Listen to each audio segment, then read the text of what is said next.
যদি লাক্স সাবান মাখলেই গায়ে সুগন্ধ বেরোতো, তাহলে মানুষ লক্ষ লক্ষ টাকা খরচা করে দামি দামি পারফিউম ইউজ করতো না। কলগেট দিয়ে দাঁত মাজলে নাকি দাঁত ঝকঝকে হয়, দাঁতের কোনো সমস্যা হয় না। তাহলে আর টাকা খরচা করে দাঁতের ডাক্তারি পড়ে লাভ কি?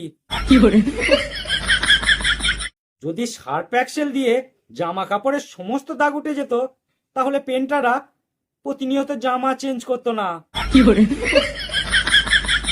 তোমরা যারা রোস্ট ভিডিও দেখতে পছন্দ করো, তারা অবশ্যই আমার ইউটিউব চ্যানেলে গিয়ে কাঁটা তার রোস্ট ভিডিও সার্চ করো, ভিডিওগুলো দেখো, আর ভালো লাগলে চ্যানেলটা অবশ্যই সাবস্ক্রাইব করো। ওকে। বলে নাকি থামস আপ খেলে অ্যাডভেঞ্চার করা যায়, তাহলে মানুষ এত খরচা করে আর হিমালয়ে যেত না। কি আজব দেশ!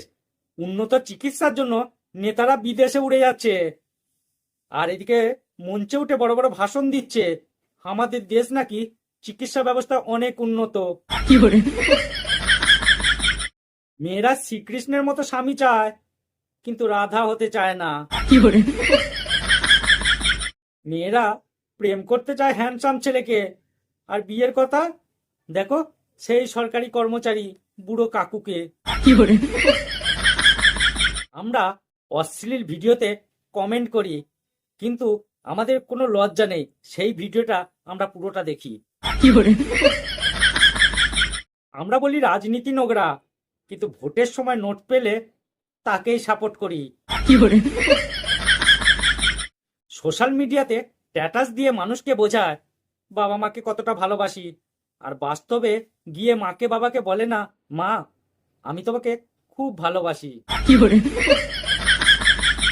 সৌরভকে সবাই দাদা বলে মানে, কিন্তু আমি মানি না।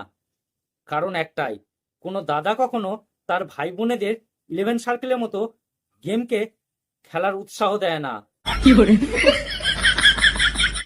আমাদের দেশের সরকার বড়ই আজব, মদ বিক্রির পারমিশন যেখানে সেখানে দেয়, কিন্তু পাবলিক প্লেসে মদ খেতে দেয় না।